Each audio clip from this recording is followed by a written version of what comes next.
The stars looked different through the viewing window of the horizon's edge. Day-Wan pressed his hand against the cold glass and stared at the blue planet below, Lumina Prime, the first alien world humanity would ever visit in peace. His heart hammered in his chest. 27 years of life, and this was the moment everything changed, not just for him, but for every human being alive. Nervous? Taemin appeared beside him, holding 2 cups of coffee. Terrified, Day-Wan admitted, taking the cup. The warmth felt good in his hands. You're the best linguist we have. If anyone can talk to them, it's you. Taemin grinned. Besides, what's the worst that could happen? War. Complete destruction of humanity. Cultural contamination. Pick one. You always were the optimistic type. Captain Ji-Woo's voice crackled over the speakers. All diplomatic staff, report to the shuttle bay. We land in 30 minutes. The shuttle ride down felt like falling through a dream. The Valoran capital city sprawled beneath them like a crystal garden. Towers of white stone reached toward the sky, connected by bridges that seemed to float on air. Gardens filled with purple and silver plants covered every surface. It was beautiful and completely alien. The landing platform was massive. Hundreds of Valorans waited for them. They were tall, taller than any human, with skin that shimmered like pearl. Their eyes were large and dark, and they moved with a grace that made Day-Wan feel clumsy just watching them. Stay together, Captain Ji-Woo ordered. Remember your training. Show respect, but stand firm. The human delegation walked down the ramp. Day-Wan's legs felt weak. He forced himself to breathe normally. A group of Valorans approached. They wore robes of deep blue with silver symbols embroidered on them. The leader raised his hand in greeting. Day-Wan recognized it from the cultural files they'd studied. He raised his hand the same way. Welcome, the Valoran said. The translator device they'd been given converted the words instantly. I am High Minister Raltesh. On behalf of Emperor Velthar, we greet you. We are honored, Captain Ji-Woo replied. We come in peace and friendship. The minister's face was hard to read, but something in his posture seemed pleased. The Emperor will receive you tonight at the grand reception. Until then, we have prepared quarters for you. The quarters were in a tower near the palace. Each room was larger than Day-Wan's entire apartment back on Earth. The walls seemed to glow with soft light, and the bed was circular and covered in fabric that felt like water. Day-Wan couldn't rest. He spent the afternoon reviewing Valoran customs, practicing phrases, and trying not to panic. Everything had to go perfectly. Humanity's future depended on these next few days. Evening came. The delegation dressed in their formal uniforms and followed Valoran guards to the palace. The great hall took Day-Wan's breath away. The ceiling was transparent, showing the night sky full of unfamiliar stars. Hundreds of Valorans filled the room, all dressed in magnificent robes. At the far end of the hall, on a raised platform, sat the Emperor. He was ancient, his pearl skin marked with silver lines that might have been age or honor. Beside him sat a younger Valoran female. That's Princess Hana, Yuna whispered. The Emperor's daughter and heir. Day-Wan stared. The princess was different from the other Valorans. She sat perfectly still, her hands folded in her lap, but her eyes moved constantly. She was watching everything, studying everyone. When her gaze fell on the human delegation, Day-Wan felt it like a physical touch. The ceremony began. There were speeches, carefully translated. There were gifts exchanged.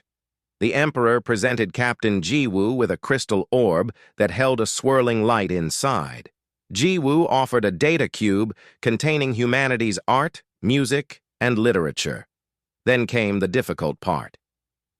It is our custom, High Minister Raltesh announced, for all visitors to the imperial court to perform the ritual of recognition. You will kneel before the Emperor and touch your foreheads to the ground." The hall went silent. Every Valoran watched the humans. Captain Jiwoo's face went hard. "We cannot do that." A ripple of shock ran through the crowd. The minister's eyes widened. "It is required. It shows respect." "We respect the Emperor," Jiwoo said carefully, "but humans do not kneel, not to anyone.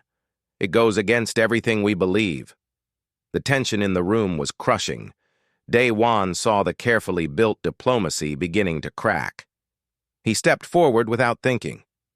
"May I speak?" he asked. Jiwoo looked at him, surprised, then nodded.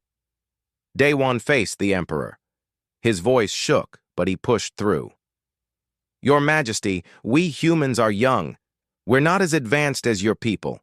We don't have your wisdom or your history, but we have something that defines us.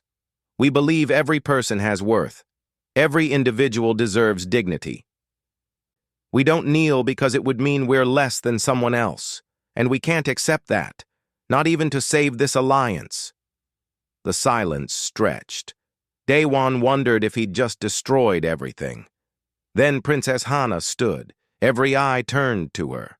She walked forward, graceful and deliberate, until she stood before her father. Then she bowed from the waist, her back straight, her head high. "Father," she said, "if they will not kneel, perhaps this bow can satisfy the ritual. It shows respect, but maintains dignity." The Emperor studied his daughter, then the humans. A long moment passed. "Very well," he said finally. "Let it be so." The delegation bowed as the princess had shown them. The ceremony continued, but something had changed. The Valorans looked at the humans differently now, not as primitives to be tolerated, but as something interesting. After the ceremony, during the reception feast, Princess Hana approached Dae-Wan. Up close, she was even more striking. Her eyes held an intelligence that made him feel exposed. "You spoke well," she said. The translator made her voice sound musical. "Tell me, Dae-Wan of Earth, what is this dignity you spoke of?" "It's the belief that we all have value," he replied, "that no one is born better than anyone else. We earn respect through our actions, not our titles." "How strange." She tilted her head. "How chaotic. How beautiful." "Beautiful?" "In Valoran culture, everyone has their place. Order brings peace. But perhaps we lose something in that order." She looked at him intently. "I want to understand your people. Will you teach me?" Dae-Wan felt the weight of her request. This was the Emperor's daughter. This was important. "I'll try," he said. She smiled, and for the first time, Dae-Wan wondered if he was getting into something far more complicated than diplomacy. The night ended well. The humans returned to their quarters exhausted but hopeful. Tai Min clapped Dae-Wan on the shoulder. "You saved us today." "I just spoke the truth." "That's what makes you dangerous," Tai Min laughed. But later, alone in his room, Dae-Wan stood by the window and looked at the alien stars. He thought about Princess Hana's eyes, her curiosity, her smile. This was going to change everything. He could feel it. He just didn't know how much. The morning sun on Lumina Prime was gold instead of yellow. Dae-Wan woke to its light streaming through his window and for a moment forgot where he was. Then memory rushed back. The ceremony, the princess, her request. A message waited on his communicator. Princess Hana requested his presence in the royal gardens at noon. He had 4 hours to prepare and absolutely no idea what to expect. "She wants cultural lessons," Captain Jiwoo said during the morning briefing. "This is good for us. Show her the best of humanity." "No pressure," Dae-Wan muttered. Yuna smirked. "Just don't fall in love with an alien princess. That would be bad for diplomacy." Everyone laughed. Dae-Wan forced a smile and tried to ignore the strange flutter in his chest.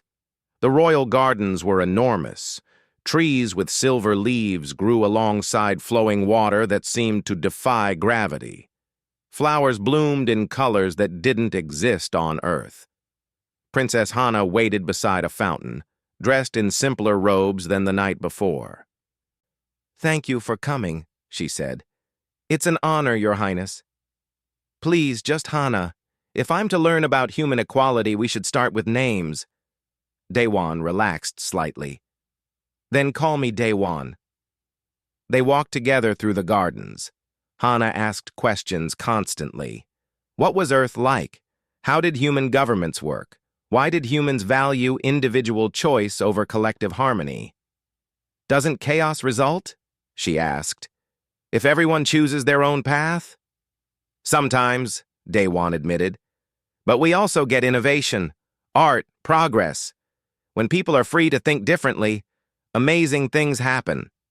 "Show me." He pulled out his tablet and showed her Earth's art. Paintings, sculptures, music. She studied everything with intense focus. "This painting," she said, pointing to starry night. "The sky is wrong. The stars don't move like that." The artist wasn't painting what he saw. He was painting what he felt. Hana stared at the image for a long time. "We don't have this. Velorans record reality. We don't change it." "Art isn't about changing reality. It's about showing the truth beneath it." Something shifted in her expression. Understanding, maybe. Or hunger for something she'd never known. Over the next 2 weeks, their meetings became routine. Daewon taught Hana about human culture. She taught him about Veloran philosophy. They debated for hours, challenged each other, and slowly became something unexpected. Friends. "In Veloran society," Hana explained one afternoon, "we believe the collective is more important than the individual. One person's desires don't matter if they hurt the whole." "But who decides what's good for the whole?" Daewon countered. "Those with wisdom, the Emperor, the Council." "And if they're wrong?" Hana frowned. "They're not wrong. They've led us for thousands of years. Humans have a saying, power corrupts.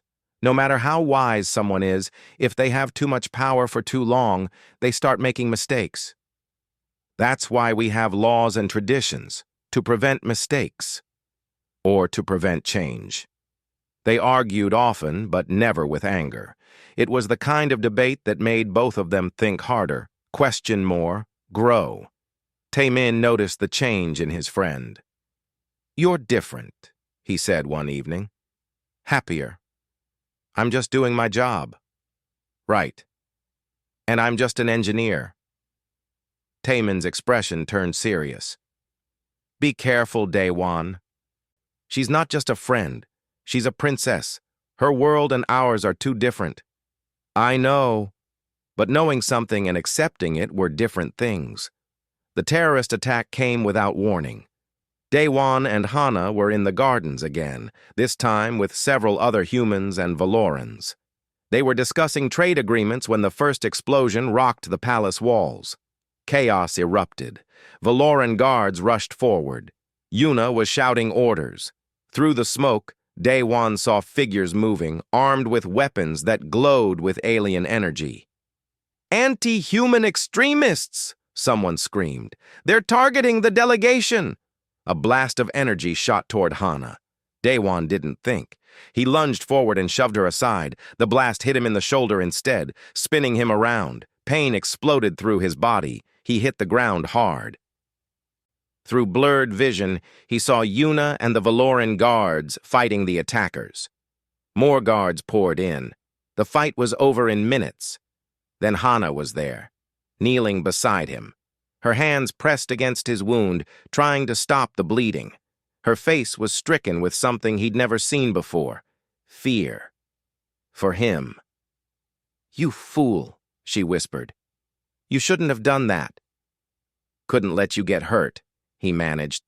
"I'm a princess. I have guards. You're a diplomat. You shouldn't protect me." "Too bad." He tried to smile. "Friends protect each other." Her hands trembled. "Friends?" Kai arrived with medical equipment. They stabilized Daewon and carried him to the medical wing. The wound wasn't fatal, but it would take time to heal. Hana visited him every day during his recovery. She brought him Velarin fruit that tasted like honey and starlight. She read to him from human books she'd been studying. She sat beside his bed and talked about everything and nothing. On the 5th day, she asked the question he'd been dreading. "Why did you save me?" Daewon looked at her, really looked at her, the way the light caught her pearl skin, the intelligence in her dark eyes, the slight curve of her lips when she almost smiled. "Because the universe would be darker without you in it," he said quietly. She went very still. The air between them felt charged, like before a storm. Daewon, But she stopped. Whatever she wanted to say, she swallowed it down. When she spoke again, her voice was formal. "You have my gratitude, and my friendship." Friendship. The word should have made him happy. Instead, it felt like a door closing. Later, after she'd left, Taemin visited. He didn't say anything, just handed Daewon a drink and sat beside the bed. "I'm in trouble," Daewon said. "I know. She's a princess.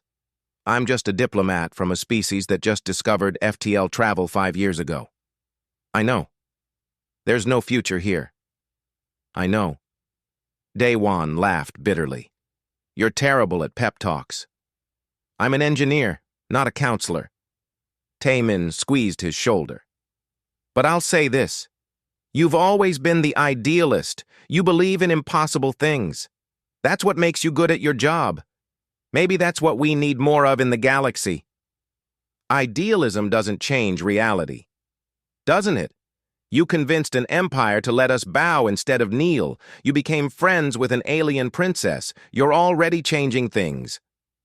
After Taemin left, Daewon lay in the darkness and thought about possibility and impossibility, about the gap between two worlds, about a princess who read human poetry and an ordinary man who'd been stupid enough to fall for her.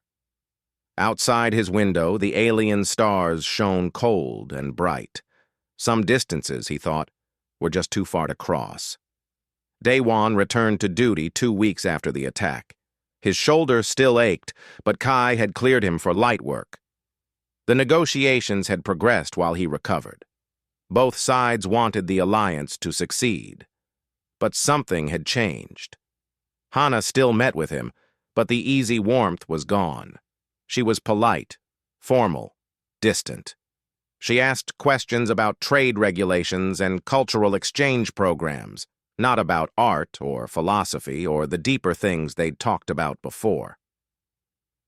"Did I do something wrong?" he finally asked. They were in the palace library, surrounded by Valoran texts that glowed softly with stored knowledge. Hana's hand froze over the book she was reading. "No," she said quietly. "You did nothing wrong." "Then why are you different?" She closed the book carefully. "Because I must be. That's not an answer. It's the only answer I can give." Before he could push further, High Minister Raltesh entered the library. His expression was grave. "Princess Hana, your presence is requested by the Emperor. Immediately." Hana rose without a word and left. She didn't look back. Raltesh turned to Daewon. "You should return to your delegation. What's happening? Affairs of state? Not your concern?" But it was his concern. He could feel it. Something was wrong. The delegation met in their quarters that evening. Captain Jiwoo looked troubled. "The political situation is shifting," she said. "The Emperor is under pressure from conservatives who don't trust humans. They see our rejection of their customs as disrespect." "We explained that," Daewon protested. "Explanations aren't always enough." Jiwoo pulled up a diplomatic memo. "There's more. The Emperor is negotiating with the Maktorian Empire. Their Prince Koran is coming for a state visit." "Why does that matter?" Taemin asked. Yuna answered, her voice tight. Because in Valoran culture, state visits between royal families usually mean one thing: marriage alliances. The room went cold. No, Daewon said. It makes political sense, Jiwoo continued. The Mactorians are powerful. An alliance through marriage would secure the Valoran Empire's eastern borders and strengthen their position. What about Hana? The words came out harsher than Daewon intended. Does she get a choice? She's a princess. Duty comes before choice. That's how royal families work. Jiwoo's expression softened. I'm sorry, Daewon. I know you two became friends. Friends. That word again, hiding everything they couldn't say. The announcement came 2 days later. Princess Hana would wed Prince Koran of the Mactorian Empire in 2 months. The ceremony would unite two great civilizations and bring prosperity to both. Daewon heard the news in the Great Hall, standing with the other humans. Hana stood beside her father on the platform, her face a perfect mask. When her eyes met his across the room, he saw nothing. No emotion, no pain. Nothing. He forced himself to approach her afterward, following protocol. Others congratulated her, and he waited his turn. Your Highness, he said formally. Congratulations on your engagement. Thank you. Her voice was ice. I hope you'll be very happy. Happiness is not the purpose of royal marriages. Duty is. Each word cut like a blade. He bowed and walked away before he could say something stupid. That night, Daewon stood alone in the gardens where he and Hana had spent so many afternoons. The silver trees whispered in the alien wind. Everything looked the same, but it all felt dead. You're hurting. He turned. Yuna stood behind him, her expression uncharacteristically gentle. I'm fine. You're a terrible liar. She moved beside him. For what it's worth, I think she's hurting too. She made her choice. Did she? Or did her father make it for her? Yuna shook her head. This is why I stick to security work. Politics and emotions make everything complicated. Do you think the alliance will work? Daewon asked. With this marriage? Yuna's face darkened. I've been reading the treaty details. The marriage isn't just symbolic. There are clauses about governance and authority. What kind of clauses? The kind that would make humans subordinate citizens in any joint territories.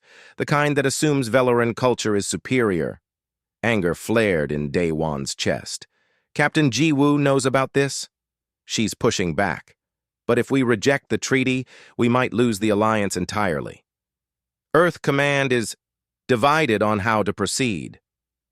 So we have to choose between our dignity and our future in space. Seems like it.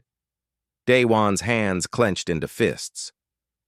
This was wrong, all of it. Hana forced into a loveless marriage for politics. Humanity forced into subordination to maintain peace. What would you do? He asked Yuna.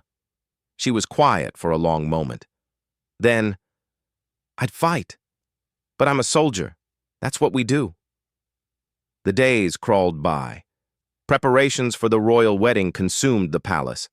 Prince Koran arrived with his entourage. He was tall even for a Mactorian, with deep purple skin and eyes like molten gold. He seemed pleasant enough, but Daewon hated him on sight. He tried to avoid Hana, but the palace wasn't large enough. They crossed paths in hallways, in meeting rooms, in the gardens. Each time felt like reopening a wound. Finally, unable to bear it, he requested permission to return to the horizon's edge. Captain Jiwoo approved. Running away? Taemin asked as they packed. Doing my job. The negotiations are stalling anyway. I'm not needed here. You're lying to yourself? Maybe. But staying hurts too much. The night before he was scheduled to leave, Kai dragged him to the Festival of Stars. It's tradition, Kai insisted. Everyone attends, even heartbroken diplomats.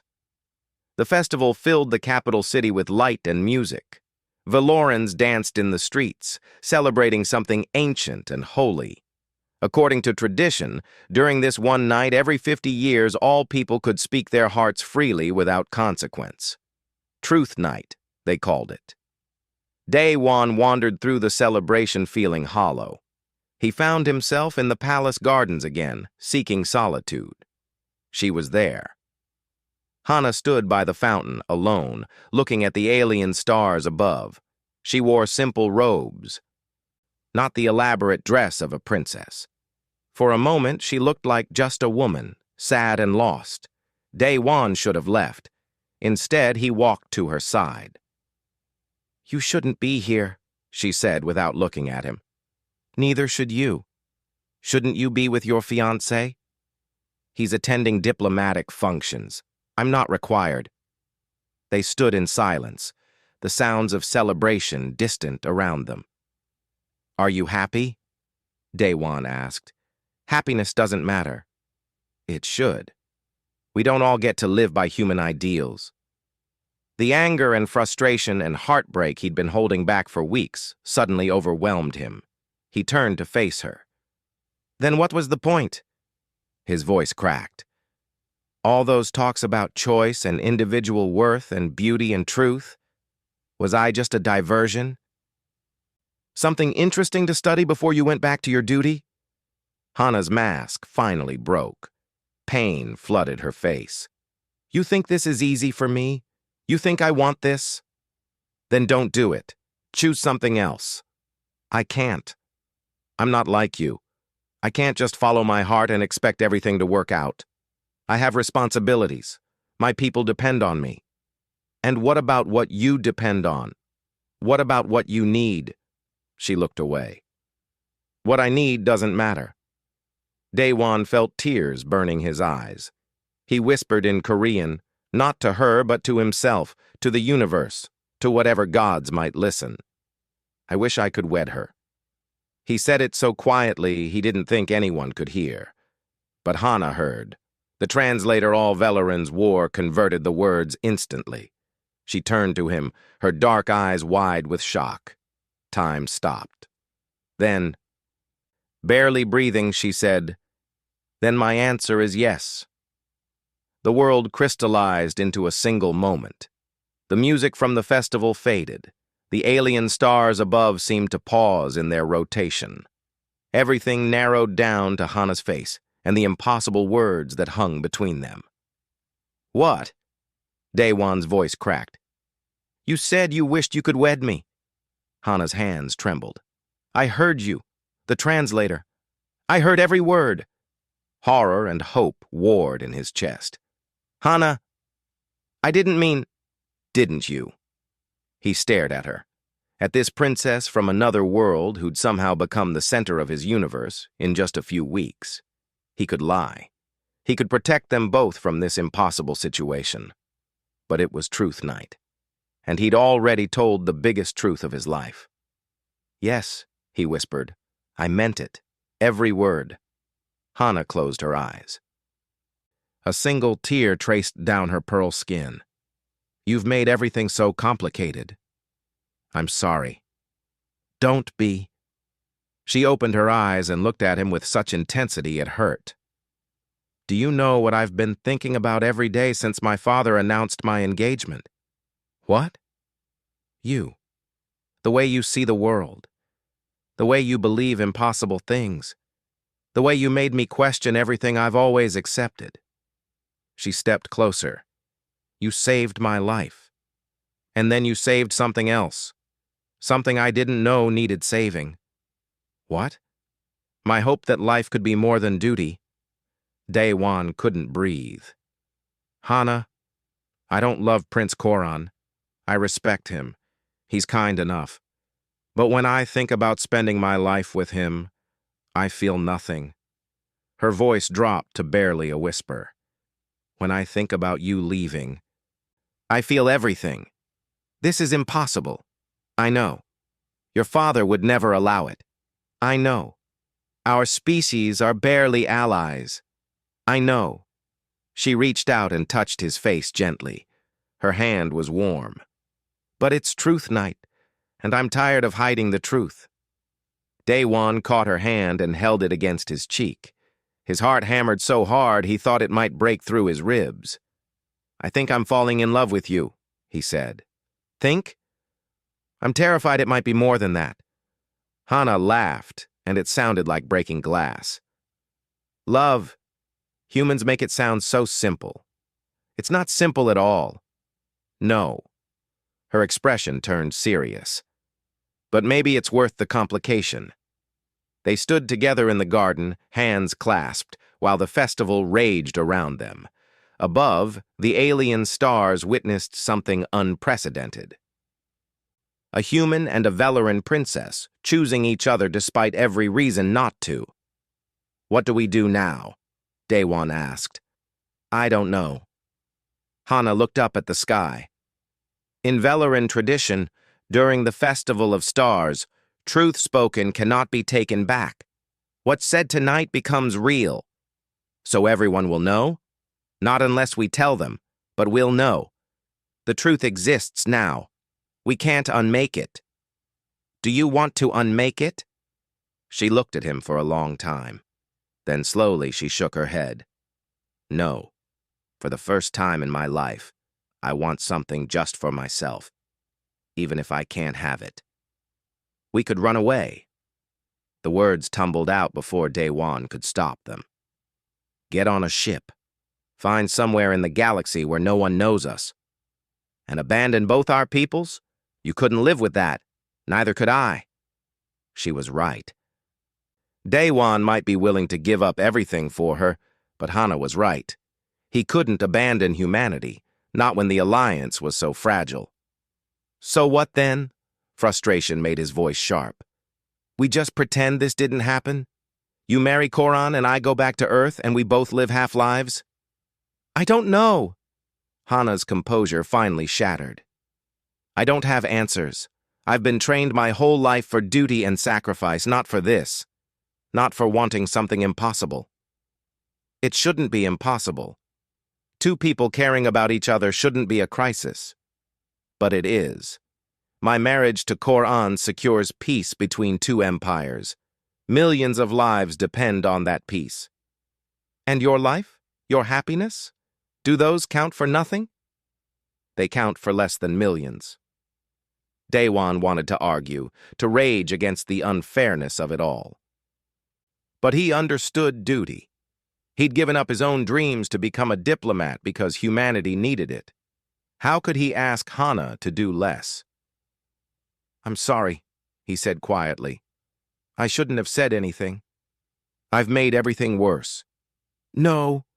Hana gripped his hand tighter. You've made everything clearer. For weeks I've been telling myself I was doing the right thing. That duty was enough. You've shown me it isn't. But knowing that doesn't help. Maybe not, but at least it's honest. They stood together in silence. The festival music drifted over the garden walls. Somewhere people were celebrating truth and freedom. Here, in the shadows, two people faced a truth that could only bring pain. I should go, Daewon finally said. If someone sees us together like this, let them see. Hana's voice was fierce. I'm tired of hiding. Tired of pretending. Hana, you have to be careful. If your father finds out, I don't care. Yes, you do. You care about your people, about the empire, about all the things that make you who you are. He squeezed her hand gently. Don't throw away everything you believe because of me. What if what I believe is wrong? Then change it. But do it the right way, not by running away or causing a scandal, by being who you are, a leader, a princess, someone who can make real change. Hana looked at him with something like wonder. How do you always know the right thing to say? I don't. I'm making this up as I go. She laughed again, softer this time. Then her expression grew serious. If I could choose freely, I would choose you. I need you to know that. I know. If things were different, but they're not. No. She released his hand slowly. They're not. Daewon took a step back, putting distance between them. It felt like tearing something inside his chest. "I'm leaving tomorrow," he said. "Going back to the ship. Maybe it's better if we don't see each other again." Pain flashed across Hana's face. "Is that what you want?" "It's what we need." "I hate that you're right." "Me too." They looked at each other one last time. Daewon tried to memorize everything, the way the starlight caught her eyes, the curve of her lips, the strength and sadness in her face. "Goodbye, Hana." "Goodbye, Daewon." He turned and walked away. Every step felt impossible. Every step took him further from the one thing he wanted most in the universe. Behind him, he heard Hana whisper something in Velaran. The translator in his ear converted the words, "in another life." Daewon kept walking. If he stopped, if he looked back, he'd never be able to leave. The festival continued around him. People danced and sang and celebrated truth. He moved through them like a ghost, feeling nothing. Tai Min found him an hour later, sitting alone in their quarters. "You look terrible," his friend said. "I told her how I feel." "And she feels the same way." Tai Min sat down heavily. "That's the worst possible outcome." "I know." "What are you going to do?" Daewon looked at his hands. They still felt warm from holding Hana's. "I'm going to do my duty. Help humanity build this alliance. Try to forget." "Will you be able to?" "No." He smiled bitterly. "But I'll try anyway." Outside, the Festival of Stars reached its peak. Fireworks exploded in the alien sky, painting it with colors that didn't exist on Earth. Truth Night, they called it. Daewon had told his truth. Now he had to live with it. Morning came too quickly. Daewon packed his belongings with mechanical efficiency, trying not to think, trying not to feel. Taemin watched him silently, knowing better than to offer empty comfort. A knock interrupted them. Captain Jiwoo entered, her expression grim. "There's been a development," she said. "The Emperor wants to see you. Immediately." Daewon's stomach dropped. "Does he know?" "I don't know what he knows, but this isn't optional." The walk to the throne room felt like marching to an execution. Veloran guards flanked them, their faces unreadable. The palace was quiet this morning. Still recovering from last night's celebration, Emperor Velthar sat on his throne, ancient and powerful. High Minister Raltesh stood beside him, and there, looking small and defiant, stood Hana. "Leave us," the Emperor commanded. The guards and ministers filed out. Only Jiwoo remained, standing protectively near Daewon. Velthar's dark eyes fixed on him. "My daughter has made a shocking request. I wanted you present to hear it." Daewon's heart raced. He glanced at Hana, but her face was carefully blank. "Speak, daughter," the Emperor said. Hana lifted her chin. "Father, I wish to break my engagement to Prince Koran." Silence crashed through the room. "You... what?" Velthar's voice was dangerously quiet. "I cannot marry him. I don't love him. I don't wish to bind my life to his." "Love?" The Emperor sounded baffled. "What does love have to do with royal marriage? You're ensuring peace between empires." "At what cost? My entire life? My happiness?" "Your happiness is irrelevant compared to the welfare of billions." "Is it?" Hana's voice rose. "You taught me that a good leader serves their people, but how can I lead if I'm miserable? If I've sacrificed every part of myself?" "You're being childish." "I'm being honest." Hana looked at Daewon, and he saw the fear and determination in her eyes. "I learned something from the humans. Choice matters. Individual worth matters. Maybe we Valerans have been wrong about that." Velthar's face darkened. "This is his fault." He gestured at Daewon. "He's corrupted you with these dangerous ideas." "No," Hana said firmly. "He opened my eyes. There's a difference." The Emperor stood, towering over them all. "I will not permit this. The alliance with the Mactorians is essential." "Then find another way to secure it. Marriage isn't the only option. For royalty, it's the most effective option." Velthar's voice turned cold. "You will marry Prince Koran in 3 weeks. This discussion is over." "No." Hana's hands clenched into fists. "If you force this, I'll abdicate my claim to the throne." The words hung in the air like a bomb. "You wouldn't dare," Velthar breathed. "Try me." Father and daughter stared at each other. Centuries of tradition warred with something new and fragile. Finally, the Emperor spoke. "If you abdicate, you lose everything. Your title, your status, your place in this family." "I know." "You would throw away your entire life for what? A fantasy?" "For the chance to choose my own path." "Yes." Velthar turned to Daewon. "Is this what you want? To destroy a princess?" Daewon found his voice. "Your Majesty, I never asked for this. I never wanted to cause problems." "But you did. You brought your human ideas of love and choice and corrupted my daughter." "With respect, sir, ideas can't corrupt someone. They can only reveal what was already there." The Emperor's face twisted with anger. "Get out, return to your ship, and never speak to my daughter again." "Father," Hana started. "Enough!" Velthar's voice thundered. "I will give you 3 days to reconsider. If you still wish to throw your life away after that, then so be it. But understand this. If you abdicate, you are no longer my daughter. You will have nothing. No home. No family. No future." Tears streamed down Hana's face, but her voice stayed steady. "I understand." Velthar looked at her with something like grief. Then he turned and left the throne room, his robes sweeping behind him. In the silence that followed, Hana finally broke. She collapsed into a chair, shaking. Ji-woo and Daewon rushed to her side. "I'm sorry," Daewon said. "I'm so sorry.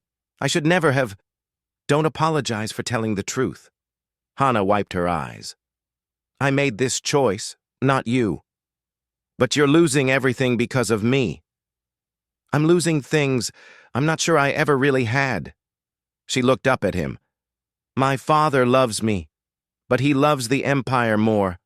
That's how he's always been, I knew that." Ji-woo knelt beside her. "Princess, you don't have to do this. There might be another way." "What other way?"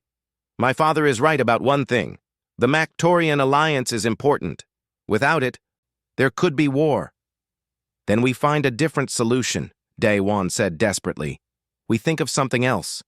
You don't have to sacrifice yourself." "Don't I?" Hana laughed bitterly. "Isn't that what royalty does? Sacrifice for the greater good? Not like this. Not when there are alternatives." "What alternatives?" Daewon opened his mouth, then closed it. He didn't have an answer. The next 3 days were agony. Daewon stayed on the horizon's edge, but his mind remained in the palace. He couldn't eat, couldn't sleep, couldn't focus on anything. Tae-min tried to distract him. Kai offered sedatives. Yuna brought news from the palace, though most of it was grim. The Valoran Council was in an uproar. Prince Koran had been informed of the situation and was reportedly furious. The Emperor had locked himself in his chambers, refusing to see anyone, and Hana remained in her rooms, surrounded by guards, waiting for her father's judgment. "This is my fault," Daewon said for the 100th time. "Stop saying that," Tae-min replied. "You didn't force her to do anything. She made her own choice." "A choice I inspired." "So what? Should you have lied? Pretended you didn't care? That wouldn't have been kinder. It would have been safer. Safe isn't always right." On the 3rd day, a message arrived from the palace.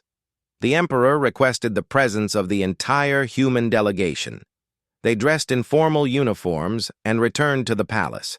The throne room was packed. Valoran nobles filled the space, all watching with calculating eyes. Prince Koran stood near the throne, his purple skin dark with anger. Emperor Velthar looked older than before, as if the 3 days had aged him decades. "I have made my decision," he announced. "My daughter has chosen to defy tradition and reject a marriage that would benefit our empire. She has chosen personal desire over duty." Hana stood beside her father, her face pale but determined. "Therefore," Velthar continued, "I give her a final choice. Marry Prince Koran and retain your position as heir, or abdicate and leave the palace forever." "I choose to abdicate," Hana said immediately. Murmurs rippled through the crowd. The emperor's face remained stone. "So be it.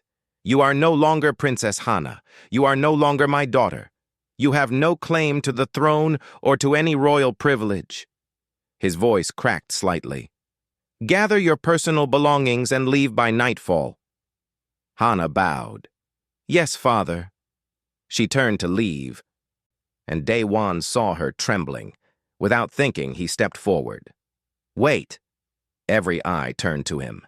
"Your Majesty," Daewon said, his voice shaking but clear. "May I speak?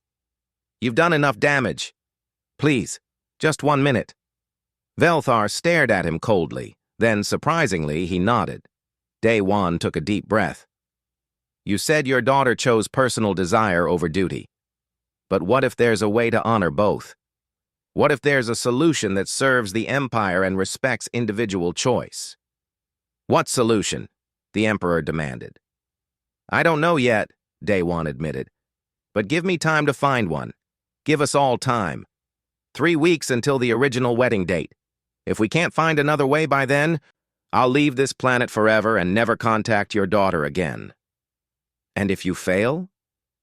"Then I've lost nothing you weren't taking anyway. But if there's even a chance to fix this, isn't it worth trying?" The Emperor studied him for a long moment. Then he turned to his council, to Prince Koran, to the assembled nobles. "What say you?" he asked them. Prince Koran stepped forward. Daewon braced himself for anger, for rejection. Instead, the Mactorian prince surprised everyone. "I say let him try." The throne room erupted in shocked whispers. Prince Koran stood calmly amid the chaos, his golden eyes steady. "You would support this?" Emperor Velthar asked, his voice carefully neutral. "After being rejected?" "Your Majesty, I came here for a political alliance, not a love match. If there's another way to achieve that alliance, I'm willing to explore it." Koran looked at Hana with something like kindness. "Besides, I have no interest in marrying someone who loves another. That would make both of us miserable." The Emperor sat back on his throne, considering. Around them, the nobles whispered frantically. High Minister Raltesh leaned close to speak with Velthar in hushed tones. Finally, the Emperor spoke. 3 weeks. You will have 3 weeks to present an alternative solution. If you fail, my daughter's abdication stands, and you will leave Valoran space forever." "Thank you, Your Majesty." Daewon bowed deeply. "Don't thank me yet. You've promised the impossible." As the assembly dispersed, Captain Jiwoo pulled Daewon aside. "Do you have any idea what you're doing?" "Not even a little bit." "Good. At least you're honest." She sighed. "You've bought us time. Now we need to use it. I'll contact Earth Command immediately." The next few days blurred together in a frenzy of activity. Daewon worked 18-hour shifts, researching Valoran law, Mactorian customs, and diplomatic precedent. Taemin and Kai helped, bringing food and coffee and refusing to let him collapse. Yuna dug into the political situation. "The Mactorian alliance isn't just about the marriage," she reported. "It's about access to trade routes and military cooperation. If we can offer something equivalent, the marriage becomes unnecessary." "What can we offer?" Daewon asked. "We're barely a spacefaring civilization." "But we have something they don't. Innovation, human thinking." She pulled up data files. "Our technology is crude compared to theirs, but our approaches are unique. We solve problems differently." That's not enough to replace a royal marriage. Maybe not alone, but combined with other factors. Yuna's expression turned calculating. What if we offered something bigger? A three-way alliance, humans, Velerans, and Mactorians, not based on marriage but on genuine cooperation. Daewon felt a spark of hope. Keep going. The Mactorians want security and prosperity. The Valorans want stability. We want acceptance and trade. What if we structured an agreement that gives everyone what they need? That's still vague. I know, but it's a start. Meanwhile, Hana remained in the palace under a strange semi-exile. She wasn't imprisoned, but she wasn't free either. Guards followed her everywhere. Nobles whispered as she passed. Her father refused to see her. Daewon managed to send her messages through Kai, who had developed a friendship with one of the palace healers. The messages were brief, careful, aware that others might read them, but they kept both of them going. 1 week passed, then 2. The pressure mounted. Prince Koran remained at the palace, surprisingly helpful. He provided information about Mactorian interests and even suggested compromise points. "Why are you helping us?" Daewon asked him during one late-night planning session. Koran smiled slightly. "Because I've been where you are. Loving someone I couldn't have due to politics. I never had the courage to fight for it. Maybe I can help you succeed where I failed." "What happened to her? The one you loved?" "She married someone appropriate. Last I heard, she was happy enough." Koran's expression turned distant. "But sometimes I wonder what might have been. I'm sorry. Don't be. Just don't waste the chance you have." On the 18th day, a message arrived from Earth. The communication took hours to come through, traveling across light years. Captain Ji Woo called everyone together to hear it. The face on the screen was Director Park, head of Earth's diplomatic corps. She looked exhausted but determined. "Captain Ji Woo, we've received your proposal. The Council has debated for days. What you're asking for is unprecedented. You want us to commit significant resources to a three-way alliance with civilizations we barely know." Daewon's heart sank. "However," Director Park continued, "we've decided to approve it. Not just approve it. We're sending Ambassador Choi with full authority to negotiate. He'll arrive in 5 days with a complete proposal package." Hope exploded in Daewon's chest. "There's more," Park said. "We've also prepared something else. Something that might help your situation personally, Daewon. But I'll let Ambassador Choi explain when he arrives. Good luck. Earth is counting on you." The message ended. The room erupted in cheers. Taemin grabbed Daewon in a crushing hug. Even stoic Yuna was grinning. "We have a chance," Ji-woo said. "A real chance." The next 5 days crawled by. Daewon refined the proposal, anticipating questions, preparing arguments. He barely slept. Hana sent him a message through their secret channel. "Whatever happens, thank you for trying." He wanted to see her, to talk to her properly, but the Emperor's restrictions held firm. He had to content himself with words on a screen. Ambassador Choi arrived on the 23rd day. He was an older man, experienced and sharp. He reviewed Daewon's work with a critical eye. "This is good," he said finally. "Better than good. You've found the angles that matter. Economic cooperation, technology exchange, mutual defense. This could work. But will the Emperor accept it? That depends on how we present it." Choi pulled up additional documents. "This is what Director Park mentioned. A personal solution for you and Princess Hana." Daewon read the proposal, his eyes widening. "Can we really do this?" he asked. "We can try. It's never been done before. But then again, neither has any of this." The final presentation was scheduled for the next day. The Emperor agreed to hear the proposal with his full council present, plus Prince Koran and his advisors. That night, Daewon couldn't sleep. He stood at the window of his quarters, looking at the alien stars, and thought about everything that had led to this moment. Taimin found him there. Big day tomorrow. I'm terrified. Good. Means you care? Taimin handed him a drink. Whatever happens, you've already done something incredible. You've made them listen. You've made them consider alternatives. That's more than anyone expected. It won't matter if I can't save her. You can't save her, Day One.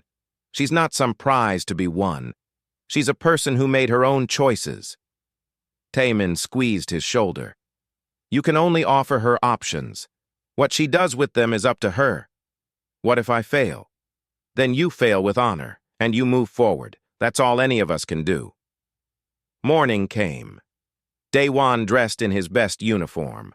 The human delegation gathered, along with Ambassador Choi. They walked to the palace together, a unified front. The throne room was packed again. Every important Valoran noble was present.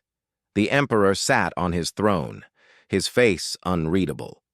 Hana stood to the side, no longer on the platform, no longer marked as royal. When their eyes met across the room, Day One saw hope and fear and love all mixed together. Ambassador Choi stepped forward. Your Majesty, honored council, Prince Koran, we come before you today to propose an alternative to the current situation. Not just an alternative marriage arrangement, but something much larger. A new model for how our three civilizations can work together. He activated a holographic display showing trade routes, technology exchanges, and military cooperation agreements. The Confederation of Three, he announced. An alliance built not on marriage or subordination, but on genuine partnership. Humans, Velorans, and Mactorians, working together as equals. For the next hour, Choi and Day One presented their proposal. They showed economic projections, security benefits, and cultural exchange programs. They demonstrated how this alliance would be stronger than any marriage-based agreement. The council listened intently. Questions came rapid-fire. Day One answered each one, his voice growing stronger as he spoke. This was what he was good at, finding common ground, building bridges. Finally, Prince Koran spoke. From the Mactorian perspective, this proposal offers everything we sought through the marriage alliance plus additional benefits. I support it. Murmurs ran through the crowd. The emperor leaned forward. And what of my daughter? This solves the political situation, but it doesn't address her situation. Ambassador Choi nodded. We have a proposal for that as well. It's unprecedented, but these are unprecedented times. He pulled up new documents. We propose that Day One be granted the title of ambassador to Valora, with full diplomatic authority. This would make him a person of significant rank, eligible for marriage to Valoran nobility. She's no longer nobility, the emperor pointed out. Which is why, Choi continued, we also propose that the marriage itself become the alliance, a symbolic union between human and Valoran, representing the new confederation. Princess Hana would retain her title as part of the agreement, representing Valoran interests while married to a human representing Earth. The room exploded with argument. Some supported it. Others called it ridiculous. The debate raged for hours. Through it all, Day One stood silent, barely breathing. Everything came down to this moment. Finally, Emperor Velthar raised his hand. Silence fell. You ask me to break every precedent, to set aside traditions that have guided my people for millennia. Yes, Your Majesty, Day One said, because sometimes traditions need to change, not to destroy the past, but to build a better future. Velthar looked at his daughter. Hana met his gaze steadily. Do you want this? He asked her. Yes, father. More than anything. Even knowing the challenges, the criticism, the difficulty of bridging two worlds? Especially because of those things. Hana's voice rang clear. Someone has to be first. Someone has to show it's possible. Let it be me. The emperor sat in silence for a long moment. Then he stood. I have been emperor for 300 years. I have seen war and peace, growth and decline, triumph and tragedy. And I have learned one truth above all others. Civilizations that cannot adapt will die. He looked at the assembled nobles, at Prince Koran, at the human delegation. We accept this proposal. The Confederation of Three will be established, and my daughter will marry Ambassador Day-Wan, representing the union of our peoples. The throne room erupted. Some nobles cheered. Others protested loudly. High Minister Ral Tesh called for order, his voice barely cutting through the chaos. But Day-Wan heard none of it. He was looking at Hana. Across the crowded room, through the press of bodies and the swirl of debate, their eyes met. She smiled, and it was like sunrise on an alien world, beautiful and full of promise. The next 3 weeks passed in a whirlwind. The Confederation agreement required endless negotiations, trade terms, military protocols, technology sharing, cultural exchange programs.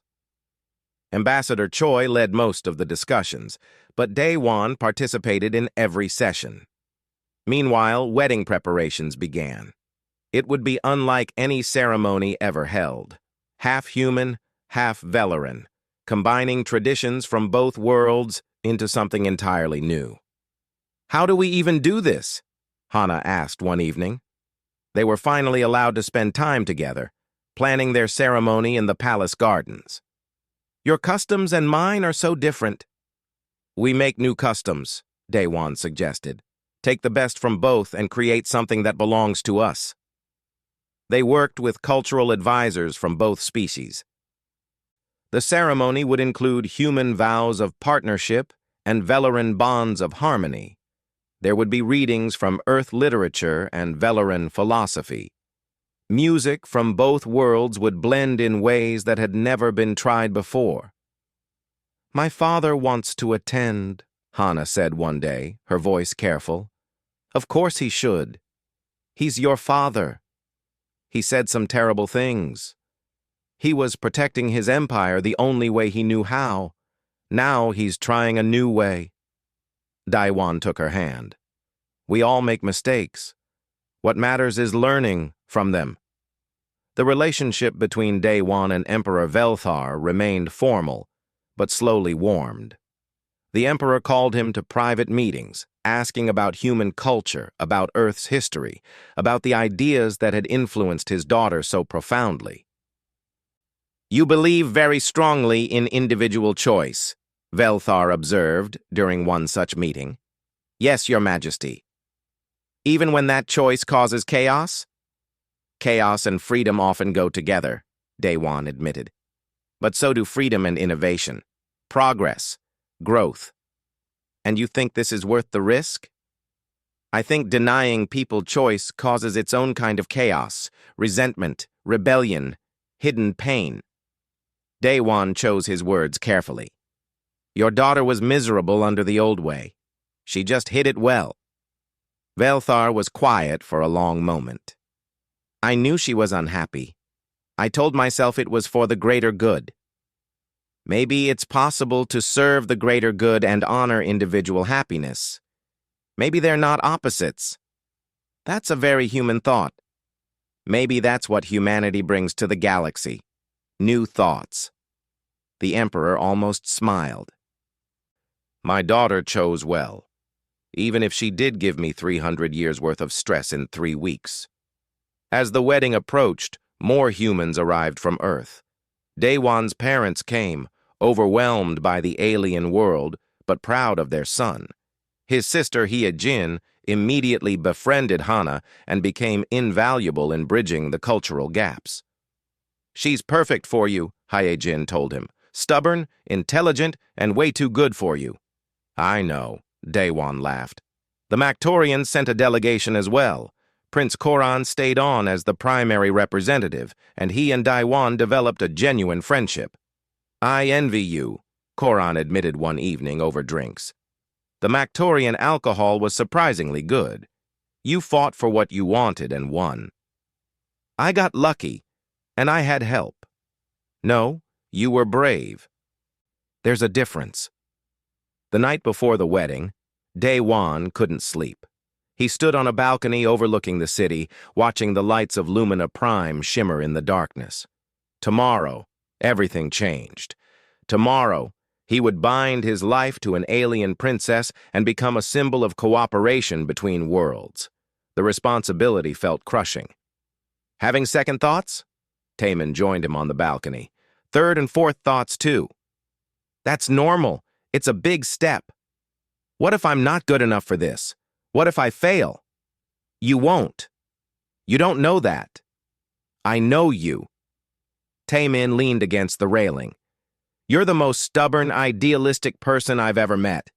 When you believe in something, you don't give up. You'll make this work because you're too stubborn not to. That's your faith in me? Stubbornness? It's gotten you this far. Day-Wan laughed despite his nerves. Thanks, I think. Besides, you're not doing this alone.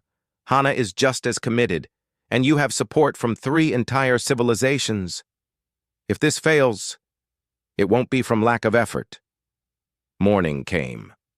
The ceremony was scheduled for noon in the Grand Plaza, where both humans and Velorans could attend. The plaza had been transformed into something breathtaking. Flowers from Earth grew alongside Veloran crystals. Human and alien architecture blended seamlessly. Day-Wan stood at the altar wearing a combination of human formal wear and Veloran ceremonial robes. Taemin stood beside him as best man, looking uncomfortable in fancy clothes. Music began. Not human music or Veloran music, but both together. Instruments from Earth harmonized with alien sounds in a melody that shouldn't work but somehow did. And then Hana appeared. She wore a dress designed by both human and Veloran artists. White silk flowed like water, covered with embroidery that told stories in 2 languages. Her pearl skin glowed in the sunlight. Her dark eyes found his across the plaza and didn't look away. Emperor Velthar walked beside her, his expression complex. Pride, sadness, hope, and fear all mixed together. When they reached the altar, he placed Hana's hand in Day-Wan's. Take care of her, he whispered in Veloran. With everything I have, Day-Wan replied in the same language. The ceremony was beautiful. Captain Jiwoo officiated alongside a Veloran high priest. They spoke of unity and respect, of 2 people choosing to bridge the gap between worlds. Day-Wan and Hana exchanged vows, each promising to honor the other's culture while building something new together. I promise to love you across any distance, Day-Wan said. To respect your world while sharing mine, to face every challenge together. I promise to choose you every day, Hana replied.